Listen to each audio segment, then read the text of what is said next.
Hi, this is the video lesson for our Writing 1 class. We're going to be talking today about a sentence structure called an appositive.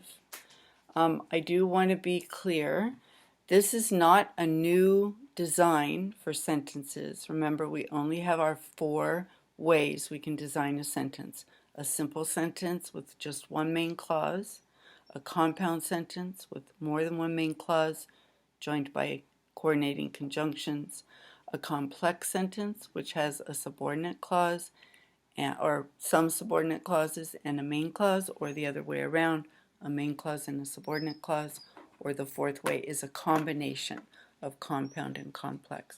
Those are the only 4 ways that we can design a sentence. But within clauses, within a main clause or within a subordinate clause, we can have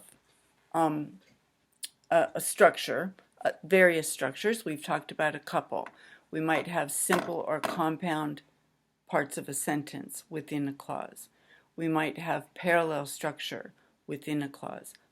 Another thing that can happen within a clause is we can have an appositive or a positive phrase, a group of words that's in a positive or a single word that's in a positive. So, what's an appositive? An appositive is defined at the top of our handout. It's a noun or pronoun that identifies or renames another noun or pronoun. So, an appositive can be a single word, or it can be a phrase, or it can be a clause. All right, so let's look at some examples. Alfred's only brother, Gabriel, will be attending the meeting. So, if we look at that, Gabriel is Alfred's only brother. Alfred's only brother is Gabriel.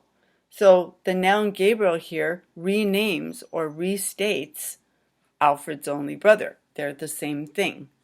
So, Gabriel is a noun that identifies or renames another noun, Alfred's only brother. So, we say Gabriel is an appositive in this sentence. All right, or B, the new president of the corporation, Sandro Gutierrez, will be introduced first. So in this sentence, Sandro Gutierrez is the new president, and the new president is Sandro Gutierrez. So Sandro Gutierrez is an appositive in this sentence. Sandro Gutierrez, that name, renames or restates or identifies the noun president, new president. Now, why should we worry about appositives? Because there's a very important comma rule that goes with appositives. And the comma rule is stated down here, about little more than halfway below the center of the page. The rule: if the appositive is what's called non-essential, that means it's not necessary, it's not needed for us to understand the sentence. If it's extra information, then we're going to put commas around it. We're going to separate it from the rest of the sentence with commas.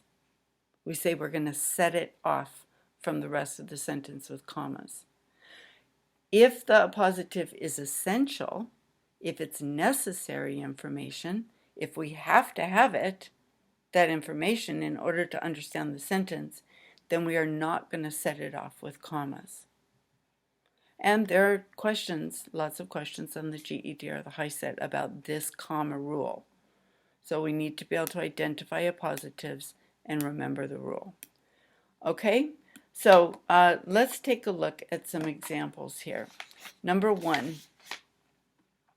John Reed, a journalist, helped found the Communist Labor Party in America.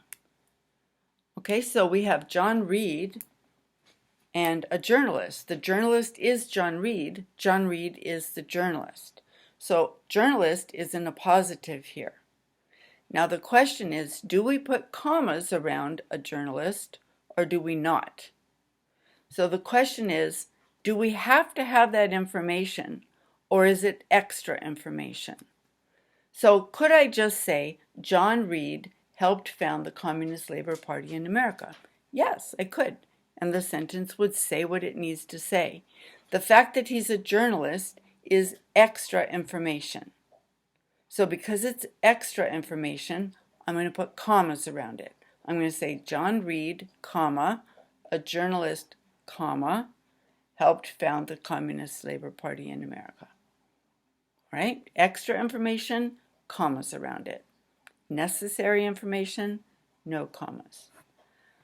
Look at number 2. My sister, a supervisor at Munchies, drives a company car. Okay, so the sister is the supervisor. The supervisor is the sister. So supervisor is an appositive in this sentence. The question is, do we put commas around it or not? So could I just say my sister drives a company car? Yes. The fact that she's a supervisor at Munchies is just extra information. So because it's extra, I'm going to put commas around it. I'm going to say my sister, comma, a supervisor at Munchies, comma, drives a company car. All right? All right. However, if we look back up the page, look at letter D in the examples. If I say my nephew Samuel will provide all the decorations for the party, so my nephew is Samuel. Samuel is my nephew. So Samuel is an appositive here. The question is it necessary information or is it extra information? Now, if I only have one nephew, then Samuel is extra information, and I would put commas around it. My nephew, comma, Samuel, comma, will provide all the decorations. But what if I have 3 or 4 nephews? Then I can't just say my nephew will provide all the decorations because I don't know which nephew. So in that case, I would need to say my nephew Samuel will provide all the decorations.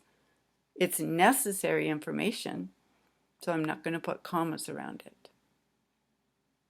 Okay? All right. Let's see. Turn the paper over. Number 5, let's look at. I once saw Margaret Fontaine, the famous ballerina. Okay, we have an appositive here because Margaret Fontaine is the famous ballerina. The ballerina is Margaret Fontaine. The question is that a positive, ballerina, is that extra information or is that necessary information?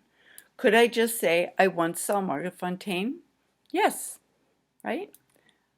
So it's extra information that she's a ballerina, so I'm going to put commas around it. Extra information, commas. Essential or necessary information, no commas. So I once saw Margaret Fontaine, comma, the famous ballerina. Okay? All right?